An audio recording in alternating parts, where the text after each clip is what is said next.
ಸಮಸ್ತ ಕೇಳುಗರಿಗೆ ಓದುವ ಪ್ರೀತಿಗಾಗಿ ಯೂಟ್ಯೂಬ್ ಚಾನಲ್ಗೆ ಸ್ವಾಗತ. ನಾನು ನಿಮ್ಮ ಪ್ರತಿಮಾ. ಈ ವಿಡಿಯೋ ನೋಡುತ್ತಿರುವ ನೀವು ದಯವಿಟ್ಟು ಈ ಚಾನಲನ್ನು ಸಬ್ಸ್ಕ್ರೈಬ್ ಮಾಡಿ, ಲೈಕ್ ಮಾಡಿ. ಈ ದಿನ ನಾನು ಪೂರ್ಣಚಂದ್ರ ತೇಜಸ್ವಿರವರ ಚಿದಂಬರ ರಹಸ್ಯ ಈ ಕಥೆಯ 20ನೇ ಅಧ್ಯಾಯವನ್ನು ಓದುತ್ತಿದ್ದೇನೆ. ಅಧ್ಯಾಯ 20. ಏನಯ್ಯ ಒಬ್ನೇ ಕುಳಿತಿದ್ದೀಯಲ್ಲ, ನಮ್ಮ ಸಿದ್ದಪ್ಪ ಹೆಗ್ಡೆ ಎಲ್ಲಯ್ಯ ಎಂದು ಜಯರಾಮ ಕೆಸರೂರಿನ ವಿಶ್ವಭವನ ಕಾಫಿ ಕ್ಲಬ್ಬಿನ ಮೆಟ್ಟಿಲು ಹತ್ತಿ ಒಬ್ಬನೇ ಸಿಗರೇಟು ಸೇದುತ್ತಾ ಕುಳಿತಿದ್ದ ರಾಮಚಂದ್ರನ ಬಳಿಗೆ ಬಂದ. ಅವರ ಬಾಸ್ತೊಂದು ಸಮಾರಂಭ ಕೆಸರೂರಿನ ಕಾಲೇಜಿನಲ್ಲಿದೆ ಕಣೋ, ಅದಕ್ಕೆ ಹೋಗಿದ್ದಾರೆ ಅಂತ ಕಾಣ್ತದೆ. ನಿಮ್ಮ ಕಾಲೇಜಿನಲ್ಲ, ಮತ್ತೆ ನೀ ಯಾಕೆ ಇಲ್ಲಿ ಕುಳಿತಿದ್ದೀಯಾ? ಅಯ್ಯೋ, ಅದೊಂದು ಕತೆ ಕಣಯ್ಯ. ಈ ಹುಡುಗರನ್ನ ಕಂಟ್ರೋಲ್ ಮಾಡೋದು ಭಾರಿ ಕಷ್ಟ ಕಣಯ್ಯ. ನೀನು ಪಾಟೀಲರ ಬಗ್ಗೆ ಅಷ್ಟೊಂದು ಸಮಜಾಯಿಷಿ ಕೊಟ್ಟರೂ ಸುಖ ಇಲ್ಲ. ಇರ್ಲಿ ಬಿಡೋ, ಈಗ ಭಾಳ ಇಂಪ್ರೂವ್ ಆಗಿದ್ದಾರೆ. ಮೊದಲು ಬರೀ ಶಿಳ್ಳೆ ಹೊಡೆದುಕೊಂಡು ಪೋಲಿ ತಿರುಗಿಕೊಂಡಿದ್ರು. ಈಗ ಕೊಂಚ ಯೋಚನೆ ಮಾಡ್ತಾರೆ.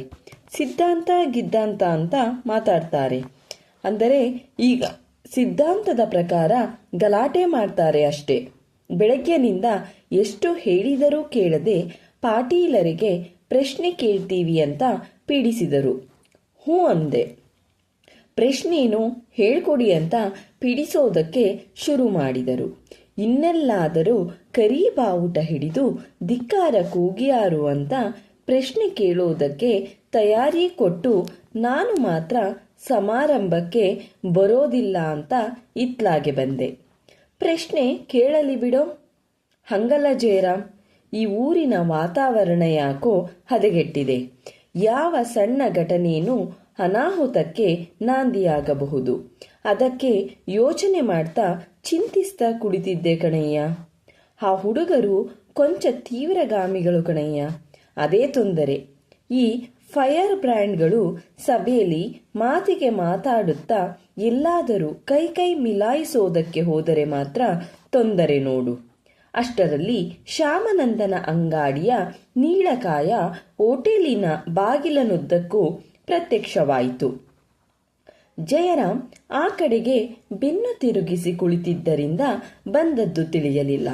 ಹಲೋ ಎನ್ನುತ್ತಾ ಅಂಗಾಡಿ ನಡೆದು ಬಂದಾಗ ಜಯರಾಮ್ ಸಹ ಅವನತ್ತ ತಿರುಗಿ ಹಲೋ ಎಂದ.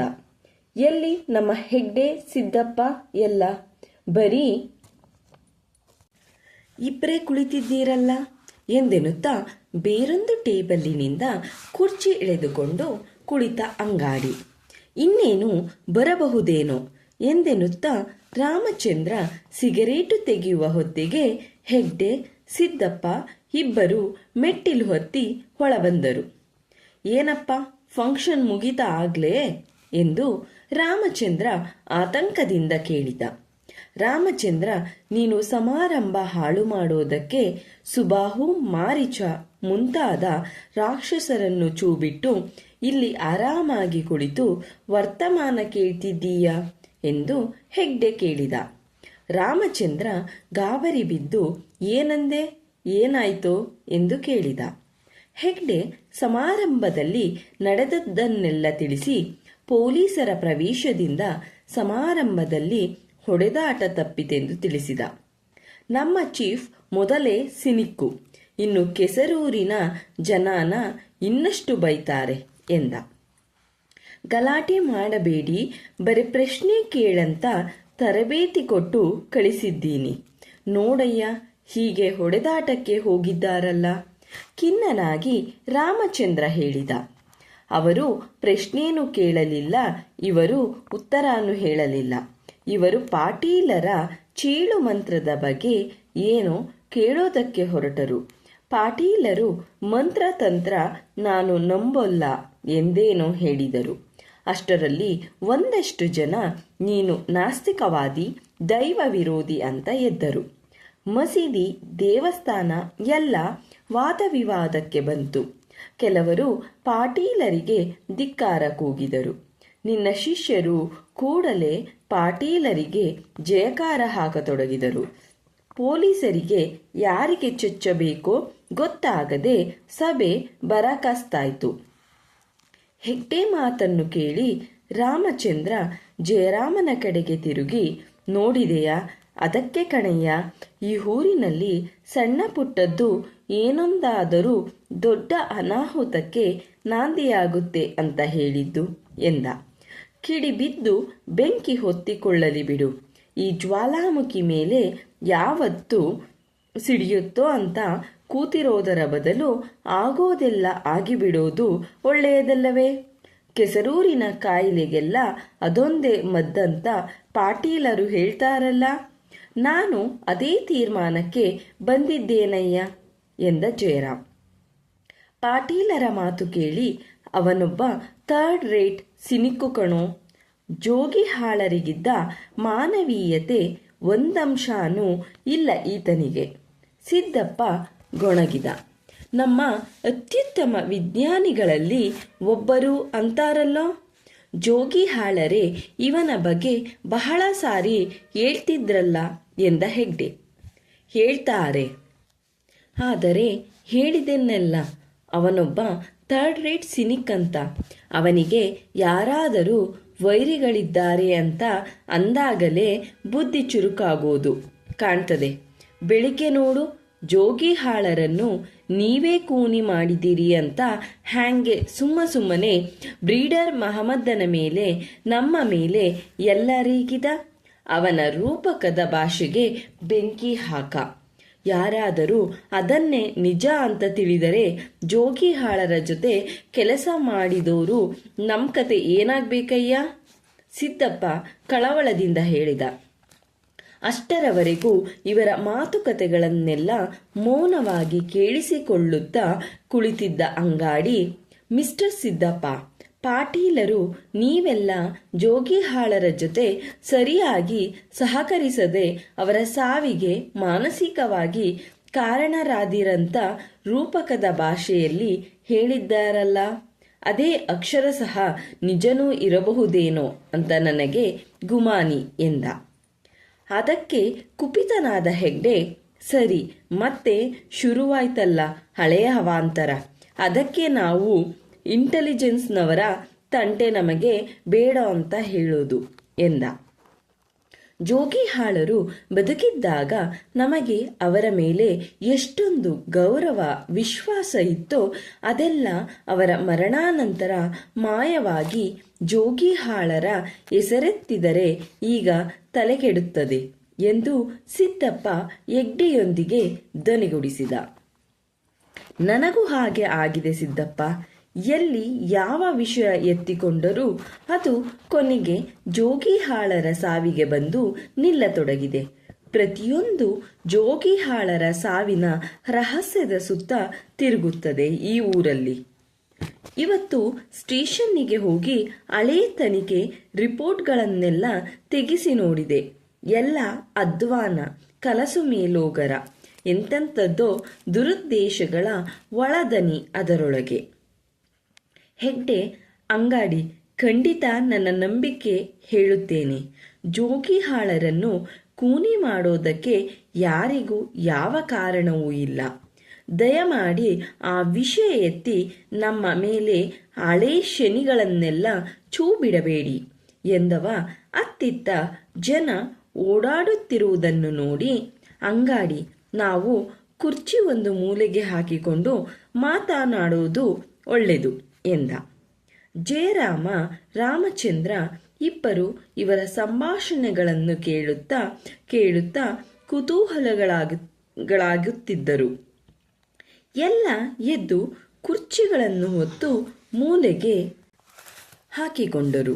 ಹೋಟೆಲ್ ಮಾಣಿ ಟೇಬಲನ್ನು ತಂದು ಮತ್ತೆ ಇವರ ಗುಂಪಿನ ಮಧ್ಯೆ ಪ್ರತಿಷ್ಠಾಪಿಸಿದ. ಹೆಗ್ಡೆ ಮುಂದುವರಿಸಿದ, ನೋಡಿ ಅಂಗಾಡಿ, ನಾವು ಯಾವುದೇ ನ್ಯಾಯಬದ್ಧ ನಿಷ್ಪಕ್ಷಪಾತ ತನಿಖೆಗೂ ಎಂದಿಗೂ ಎದುರಲ್ಲ.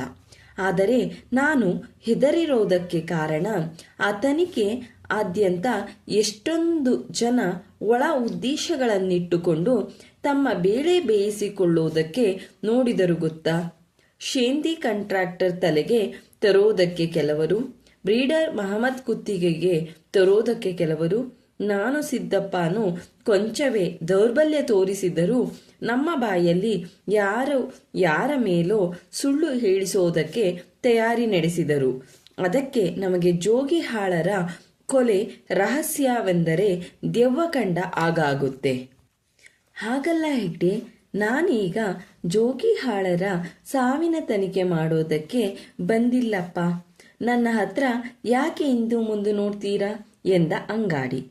ಜಯರಾಮ್ ಕಡೆ ತಿರುಗಿ, ಜಯರಾಮ್, ನೀವು ಕತೆಗಾರರು, ನಿಮ್ಮನ್ನ ಒಂದು ವಿಷಯ ಕೇಳಿಕೋತೇನೆ. ದಯವಿಟ್ಟು ಕೊನೆಗೆ ಇದರ ಮೇಲೆ ಕತೆ ಬರಿಬಾರ್ದು. ನನ್ನ ತನಿಖೆ ಅಂತೂ ಒಂದು ಡೆಡ್ ಲಾಕ್ಗೆ ಸಿಕ್ಕಾಕಿಕೊಂಡಿದೆ. ಯಾವ ದಿಕ್ಕಿನಲ್ಲಿ ಹೋದರೂ ಕೊನೆಗೆ ಹೇಗೋ ಜೋಗಿಹಾಳರ ವಿಷಯಕ್ಕೆ ಬಂದು ಸಿಕ್ಕಾಕೋತಾ ಇದ್ದೇನೆ ಎಂದ.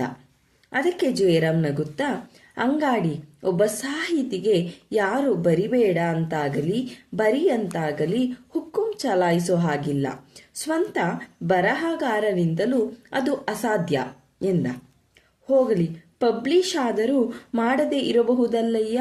ಅದಾದರೂ ನಿನ್ನ ಕೈಲಿದೆಯೋ ಅಥವಾ ಅದೂ ದೈವಲೀಲೇನೋ ಎಂದು ರಾಮಚಂದ್ರ ನಗೆಯಾಡಿದ. ನಿಮ್ಮಿಂದಾನು ಸಾಧ್ಯವಿಲ್ಲ ಅನ್ನೋ ಹಾಗಿದ್ದರೆ ನಿಮ್ಮ ಕಲ್ಪನೆ ಈಗಾಗಲೇ ಆ ಬಗ್ಗೆ ಕತೆ ಹೆಣೆಯೋದಕ್ಕೆ ಶುರು ಮಾಡಿದೆ ಅನ್ನಿ ಎಂದ ಅಂಗಾಡಿ. ಓಹೋ, ಖಂಡಿತ. ಆದರೆ ಅದು ಹೆಣೆಯೋದೆಲ್ಲ ಅಂಗಾಡಿ, ಕೇಳ್ತಾನೆ ಅದು ಕತೆ ರೂಪದಲ್ಲಿ ತಲೆಯೊಳಗೆ ಜೀರ್ಣವಾಗ್ತಾ ಹೋಗ್ತದೆ. ನೋಡಿದಿರಾ, ಈಗ ಹೀಗೆ ಹೇಳ್ತೀರಾ. ಹಿಂದೊಮ್ಮೆ ನಿಮ್ಮ ಕತೆ ಓದಿ ಅದರ ಮೂಲಕ ನಿಮಗೆ ಗೊತ್ತಿದ್ದ ಸಂಗತಿ ತಿಳಿಸಿ ಅಂತ ನಾನು ಕೇಳಿದರೆ ಆಗ ಮಾತ್ರ ನೀವು ಸಹಕರಿಸಲೇ ಇಲ್ಲ. ನೀವು ಒಂದು ಚೂರು ಸಹಕರಿಸಿದ್ದರೆ ನಾನು ಆ ಹುಡುಗಿ ಕೊಲೆ ಕೇಸಿನ ಅಪರಾಧಿಯನ್ನ ಪತ್ತೆ ಮಾಡೇ ಬಿಡ್ತಿದ್ದೆ. ಇನ್ನು ಆ ಕತೆ ತಲೆಯೊಳಗೆ ಇಟ್ಕೊಂಡಿದ್ದೀರೇನ್ರಿ? ಅದೊಂದು ಕಾಲ್ಪನಿಕ ಕತೆ ಅಂತ ಪ್ರಮಾಣ ಮಾಡಿ ಹೇಳ್ತೀನಿ ಅಂಗಾಡಿ. ವಾಸ್ತವಾಂಶ ಎಲ್ಲ ಗೊತ್ತಿರೋ ಒಬ್ಬ ಕತೆಗಾರ, ಅವನು ನಿಜವಾಗಿಯೂ ಮಾನವೀಯ ದೃಷ್ಟಿ ಇರುವ ದೊಡ್ಡ ಕಲಾವಿದನಾದರೆ ಮೊದಲು ಕೊಲೆಗಾರನಿಗೆ ಶಿಕ್ಷೆ ವಿಧಿಸೋಕೆ ಪ್ರಯತ್ನ ಮಾಡ್ತಾನೆಯೇ ಹೊರತು ಒಳ್ಳೆ ಕತೆ ಬರೆಯೋದಕ್ಕೆ ಪ್ರಯತ್ನಿಸುತ್ತಾ ಕೂರೋದಿಲ್ಲ ಅಂಗಾಡಿ ಎಂದ ಜಯರಾಮ್. ಅಲ್ಲಿದ್ದ ನಾಲ್ವರಿಗೂ ಜಯರಾಮ್ ಮಾತು ಪ್ರಾಮಾಣಿಕವಾದ ಒಪ್ಪುವಂತಹ ಹೇಳಿಕೆಯಾಗಿ ಕಂಡಿತು. ನಿಮ್ಮ ಮೇಲಿನ ಅಪನಂಬಿಕೆಯಿಂದ ಆ ಥರ ಮಾತಾಡ್ತಿಲ್ಲ ಜಯರಾಮ್. ನೀವೇ ಸಂಶೋಧನಾ ಕೇಂದ್ರದಲ್ಲಿ ಹೇಳಿದ ಹಾಗೆ ಒಬ್ಬ ನಿಜವಾದ ಕಲಾವಿದನಿಗೆ ಸಾಕಷ್ಟು ಸತ್ಯಾಂಶವಿರುವ ಸಾಮಗ್ರಿ ಒದಗಿಸಿದರೆ ಅವನು ವಾಸ್ತವಕ್ಕೆ ತೀರ ಸಮೀಪವಾದ ಕತೆ ಸೃಷ್ಟಿಸಬಲ್ಲ ಎನ್ನಲಿಲ್ಲವೇ ಎಂದ ಅಂಗಾಡಿ. ಒಟ್ಟಿನಲ್ಲಿ ಅಂಗಾಡಿ ದೆಸೆಯಿಂದ ರಾಮಚಂದ್ರ ಒಬ್ಬೊಬ್ಬನನ್ನುಳಿದು ಮಿಕ್ಕವರೆಲ್ಲ ಕಿರುಕುಳ ಅನುಭವಿಸುತ್ತಿದ್ದಂತೆನಿಸುತ್ತಿತ್ತು. ಕಲಾವಿದನ ಇಚ್ಛೆ ಮೇಲೆ ಅವೆಲ್ಲ ನಿಂತಿವೆ. ಅವರು ಇಷ್ಟಪಟ್ಟರೆ ಒಂದು ಪಾತ್ರ ಒಳ್ಳೆಯವನಾಗುತ್ತಾನೆ, ಇಲ್ಲ ಕೇಡಿಯಾಗುತ್ತಾನೆ ಎಂದ ಹೆಗ್ಡೆ. ನೋ ನೋ ನೋ, ನಾನಂತೂ ಇದನ್ನು ಒಪ್ಪೋದಿಲ್ಲ. ಇದು ಅತ್ಯಂತ ಗಂಭೀರವಾದ ಪ್ರಶ್ನೆ, ತಿಳ್ಕೊಳ್ಳಿ. ಎಂಥ ಕಾಲ್ಪನಿಕ ಕತೆ ಆದರೂ ಅದರಲ್ಲಿನ ಪಾತ್ರಗಳನ್ನು ಮನಬಂದಂತೆ ರೂಪಿಸೋದು ಅಸಾಧ್ಯ. ಅವು ತನ್ನದೇ ಆದ ನಿಯಮಗಳ ಪ್ರಕಾರ ವ್ಯಕ್ತಿತ್ವ ರೂಪಿಸಿಕೊಳ್ಳುತ್ತಾ ವಿಕಾಸವಾಗುತ್ತಾ ಹೋಗ್ತವೆ. ಹೇಗೆ ಜೀವನದಲ್ಲಿ ವ್ಯಕ್ತಿಗಳ ನಡವಳಿಕೆಗೆ ಆರ್ಥಿಕ, ಸಾಮಾಜಿಕ, ಅನುಷಂಗಿಕ ಕಾರಣಗಳಿರ್ತವೆಯೋ ಹಾಗೆ ಕಲಾಕೃತಿಗಳು ಕೂಡ. ಇದಕ್ಕೆ ವ್ಯತಿರಿಕ್ತವಾದಾಗ ಅದೊಂದು ಕೀಳು ಕಲಾಕೃತಿ ಅನ್ನುತ್ತೇವೆ. ರಾಮಚಂದ್ರ ಗಂಭೀರವಾಗಿ ವಾದಕ್ಕೆ ಹಿಡಿದು ತೋಳು ಮಡಿಚಿಕೊಳ್ಳತೊಡಗಿದ. ನೀನು ಹೇಳೋದನ್ನ ನಾನು ಕೆಲಮಟ್ಟಿಗೆ ಒಪ್ತೀನಯ್ಯ. ಆದರೂ ಜೀವನದಲ್ಲಿ ಮತ್ತು ವಾಸ್ತವ ಜಗತ್ತಿನಲ್ಲಿ ವ್ಯಕ್ತಿಗಳು ಒಳ್ಳೆಯವರು ಕೆಟ್ಟವರು ಆಗೋದಕ್ಕೆ ಅವಕಾಶ, ಸ್ವಾತಂತ್ರ್ಯ ಇಲ್ಲವೇ? ಹಾಗೆ ಕಾದಂಬರಿಯಲ್ಲೂ ಜಯರಾಮ್ ಹೇಳಿದ. ನೋ ನೋ, ಸ್ವಾತಂತ್ರ್ಯದ ಭ್ರಮೆಯಲ್ಲಿ ನಾವು ಪರಿಸರ ಮತ್ತು ಸನ್ನಿವೇಶಗಳ ವಿಧಿ ನಿಯಮಗಳ ಪ್ರಕಾರನೇ ವರ್ತಿಸುತ್ತೇವೆ. ಕಥೆಯಲ್ಲೂ ಹಾಗೆ ಒಂದು ಕಥೆಯ ಕೊನೆಯನ್ನು ನೀನು ಬದಲಾಯಿಸಬೇಕಾಗಿ ಬಂದರೂ ಅದನ್ನು ಮೊದಲಿನಿಂದಲೂ ತಿದ್ದಬೇಕಾಗುತ್ತೆ ಇರಬಹುದು. ಸ್ವಾತಂತ್ರ್ಯದ ಭ್ರಮೆಯಲ್ಲಿಯೇ ನಾವು ನಿಯಮಗಳ ಬಂದಿಗಳಾಗಿರಬಹುದು. ಆದರೆ ನಾವು ಸ್ವತಂತ್ರರು, ನಿಯಮಗಳ ಬಂದಿಗಳು. ಪರೀಕ್ಷಿಸಿ ಪತ್ತೆ ಹಚ್ಚುವುದು ಜೀವನದಲ್ಲಂತೂ ಸಾಧ್ಯವೇ ಇಲ್ಲ. ಕಾಲ ದೇಶಗಳ ವರ್ತಮಾನದ ಒಂದು ಕ್ಷಣದಲ್ಲಿ ಏಕಕಾಲದಲ್ಲಿ ಎರಡು ರೀತಿಗಳಲ್ಲಿ ವರ್ತಿಸಬಹುದಾದ ಸ್ವಾತಂತ್ರ್ಯ ನಿನಗೆ ಸಿಕ್ಕಾಗ ಮಾತ್ರ ಅದನ್ನು ನಾವು ಪತ್ತೆ ಹಚ್ಚಲು ಸಾಧ್ಯ. ಕಾಲ ದೇಶಗಳ ಈ ವರ್ತಮಾನದ ಕ್ಷಣಗಳಲ್ಲಿ ನಮಗೆ ಒಮ್ಮೆ ಒಂದೇ ಒಂದು ಸಾರಿ ಮಾತ್ರ ವರ್ತಿಸೋ ಸ್ವಾತಂತ್ರ್ಯ ಅಥವಾ ಬಂಧನ ಇರುವುದು. ಸರಿ, ಒಂದೇ ಕೆಲಸವನ್ನೇ ಎರಡೆರಡು ರೀತಿ ಮಾಡಿದರೂ ನಾವು ಅದು ಕಾಲ ದೇಶದ ಎರಡು ವಿಭಿನ್ನ ಕ್ಷಣಗಳ ವರ್ತನೆ. ಏನು ಮಾಡಿದರೂ ಒಂದು ಇನ್ನೊಂದು ಕ್ಷಣದ ಪುನರಾವರ್ತನೆಯಲ್ಲ. ಅದಕ್ಕೆ ಹೇಳೋದು, ಇದನ್ನು ಒಬ್ಬ ಕಲಾವಿದ ತನ್ನ ಕಲಾಕೃತಿಯೊಳಗೆ ಪುನಃ ಸೃಷ್ಟಿ ಮಾಡುವಾಗ ಇದರ ಸ್ವರೂಪ ಏನು ಅಂತ ಬಯಲು ಮಾಡಬಹುದು ಅಂತ. ಹಾಗಾದರೆ ರಾಮಚಂದ್ರ, ಈಗ ನನ್ನದೊಂದು ಹಳೆಯ ಕತೆ ಕೆಲವೊಂದು ಅಸಹಜ ಕಾಲ್ಪನಿಕ ಪಾತ್ರಗಳ ದೆಸೆಯಿಂದ ಅಂಗಾಡಿಯ ಪ್ರಕಾರ ತನಿಖೆಯನ್ನು ತಪ್ಪು ತೀರ್ಮಾನಗಳಿಗೆ ಒಯ್ದಿತು. ಅಂಗಾಡಿ ಹೇಳಿದರಲ್ಲ, ಹಾಗಾದರೆ ಆ ಪಾತ್ರಗಳನ್ನು ಬಿಟ್ಟು ಕಥೆಯನ್ನು ಬದಲಾಯಿಸಿ ಬರೆದರೆ ಕೊಲೆಗಾರ ಯಾರೆಂದು ಅಂಗಾಡಿ ಪತ್ತೆ ಮಾಡಿಬಿಡಬಹುದು. ರೈಟ್, ಹಾಗೆ ಬನ್ನಿ ಪಾಯಿಂಟ್ಗೆ. ಅವರಿಗೂ ಸುಮ್ಮನೆ ಮಾತು ಕೇಳುತ್ತಾ ಕುಳಿತಿದ್ದ ಅಂಗಾಡಿ ಉತ್ಸಾಹದಿಂದ ತಲೆ ಹಾಕಿದ. ಆ ಕಥೆನೂ ಬೇಡ, ಆ ಪಾತ್ರಗಳು ಬೇಡ. ಜಯರಾಮ್, ಈಗ ಜೋಗಿಹಾಳರ ಕಥೆನೇ ತಗೊಳ್ಳಿ. ಅವರ ಸಾವಿನ ಪ್ರಕರಣ ನಾನೀಗ ಮುಂದಕ್ಕೆ ಹೋಗಲಾರದ ಸ್ಥಿತಿ ಮುಟ್ಟಿದ್ದೇನೆ. ನನಗೆ ಗೊತ್ತಿರೋ ಅಷ್ಟೂ ಸತ್ಯ ಸಂಗತಿ ನಿಮಗೆ ತಿಳಿಸುತ್ತೇನೆ. ನೀವು ನಿಮ್ಮ ಕಲ್ಪನೆ ಉಪಯೋಗಿಸಿ ಒಂದು ಕತೆ ಹೇಳಿ. ನಾನು ಅದಕ್ಕೆ ವಿಮರ್ಶಕ. ನಾನು ನಿಮ್ಮ ಕಲ್ಪನೆ ಉಪಯೋಗಿಸಿಕೊಂಡು ಯಾವುದು ಸಹಜ ಎಂದು ತನಿಖೆ ಮಾಡುತ್ತಾ ಹೋಗುತ್ತೇನೆ. ಜೀವನ ನಿಜವಾಗಿಯೂ ಸ್ವಾತಂತ್ರ್ಯದ ಭ್ರಮೆಯಲ್ಲಿ ರೂಪಿತವಾಗುವ ಕೇವಲ ಕ್ರಮಬದ್ಧ ವಿಕಾಸವಾಗಿದ್ದರೆ, ನಿಮ್ಮ ಕತೆ ವಾಸ್ತವ ಸಂಗತಿಗಳ ಆಧಾರದ ಮೇಲೆ ರೂಪುಗೊಂಡರೆ ಕೊನೆವರೆಗೂ ಸತ್ಯವಾಗ್ತೇನೆ ಹೋಗಬೇಕು. ನಿಮಗೂ ಈ ರಹಸ್ಯ ಪತ್ತೆ ಮಾಡಿದಂತಾಗುತ್ತೆ. ಅಲ್ಲಿಗೆ ನನ್ನ ರಿಪೋರ್ಟಿಗೂ ಸಹಾಯವಾಗುತ್ತೆ. ಏನಂತೀರಾ ಎಂದ ಅಂಗಾಡಿ. ಸಿದ್ದಪ್ಪ ಮತ್ತು ಹೆಗ್ಡೆ ಇಬ್ಬರು ಜಯರಾಮ್ ಕಡೆ ತಿರುಗಿ, ಜಯರಾಮ್, ನಿಮ್ಮ ಕಲ್ಪನೆ ಜಾಗೃತವಾಗೋದರೊಳಗೆ ನಾವಿಲ್ಲಿಂದ ಕಾಲು ಕೀಳುತ್ತೇವೆ. ಜೋಗಿಹಾಳರ ಸಾವು ನಮಗೆ ಮರೆತ ಸಂಗತಿ ಎಂದು ಎದ್ದು ನಿಂತರು. ಕೂತ್ಕೊಳ್ರಯ್ಯ, ಇರ್ಲಿ. ನೀವು ಹೀಗೆ ಎದ್ದು ಓಡಿದರೆ ನನ್ನ ಕಲ್ಪನೆ ಮೊದಲು ಇವರು ಯಾಕೆ ಓಡಿದರು, ಇವರೇ ಕೊಲೆ ಮಾಡಿದರೆ ಎಂದು ಶಂಕಿಸುತ್ತೆ. ಆವಾಗ ಆ ಬಗ್ಗೆ ಅಂಗಾಡಿ ತನಿಖೆ ಆರಂಭವಾಗುತ್ತೆ. ಗೊತ್ತಾಯ್ತೋ ಎಂದ ಜಯರಾಮ್. ಇದ್ಯಾವ ಗೋಳಯ್ಯ, ನಮಗೆ ಗೊತ್ತಿಲ್ಲದಂತೆ ಈ ಬಲೆಯಲ್ಲಿ ನಾವು ಸಿಕ್ಕಾಗುತ್ತಾ ಇದೀವಲ್ಲಯ್ಯ ಎಂದು ಗೊಣಗುತ್ತಾ ಎದ್ದ ಸಿದ್ದಪ್ಪ. ಕೂತ್ಕೊಳ್ರಿ, ಕತೆ ಕೇಳೋದಕ್ಕೇನು ನಿಮಗೆ ಭಯನೇನ್ರಿ ಎಂದು ಅಂಗಾಡಿ ಚುಡಾಯಿಸಿದ. ಕತೆ ಕೇಳೋದಕ್ಕೆ ಅವರಿಗೇನು ಭಯ ಇರಲಿಲ್ಲ. ಆದರೆ ಅದರೊಡನೆ ಮಿನಿಸ್ಟ್ರಿಗೆ ರಿಪೋರ್ಟ್ ಕಳಿಸುವ ಅಂಗಾಡಿ ಸೇರಿಕೊಂಡು ತುಂಬ ತೊಂದರೆ ಆಗಿತ್ತು ಅಷ್ಟೇ. ಒಂದು ಕೆಲಸ ಮಾಡೋಣ್ರಿ, ನಾವೆಲ್ಲ ಟಿಪಿಗೆ ಹೋಗೋಣ. ಜೋಗಿಹಾಳರ ಸಾವಿನ ಬಗ್ಗೆ ಈವರೆಗೆ ನಾನು ತಿಳಿದಿರೋದನ್ನೆಲ್ಲ ನಿಮಗೆ ಹೇಳ್ತೀನಿ. ಇದೊಂದು ಇಸ್ಪೀಟ್ ಆಟದ ಥರ ಅಂತ ತಿಳಿದುಕೊಳ್ಳಿ. ಇಲ್ಲೆಲ್ಲ ಪಬ್ಲಿಕ್ನಲ್ಲಿ ನಾವ್ಯಾಕೆ ಈ ವಿಷಯಗಳ ಬಗ್ಗೆ ಮಾತನಾಡೋಣ ಎಂದ ಅಂಗಾಡಿ. ಸರಿ, ಟಿವಿಗೆ ರೆವಿನ್ಯೂ ಮಿನಿಸ್ಟ್ರು ಬರ್ತಾರೆ ಅಂತ ಪ್ರೋಗ್ರಾಮ್ ಇತ್ತಲ್ಲಪ್ಪ ಎಂದ ಜಯರಾಮ್. ಏನೋ ಹಾಗಂತ ಹೇಳಿ ಮೇಟಿ ಒಂದು ರೂಮ್ ರೆಡಿ ಮಾಡ್ತಿದ್ದ. ಆಮೇಲೆ ಬರಲ್ಲಂತ ಹೇಳಿದ ಎಂದ ಅಂಗಾಡಿ. ಅವರೆಲ್ಲ ಹೋಟೆಲ್ನಿಂದ ಹಿಡಿದು ಹೊರಬಂದರು. ಚಂದ್ರೋದಯದ ಸೂಚನೆಗಳು ಕಾಣತೊಡಗಿದವು. ಕಲ್ಲು ಸೇತುವೆ ಕಡೆಯಿಂದ ಡಮ್ ಎಂದು ಒಂದು ಈಡಿನ ಢಂಕಾರ ಕೇಳಿಸಿತು. ಧನ್ಯವಾದಗಳು.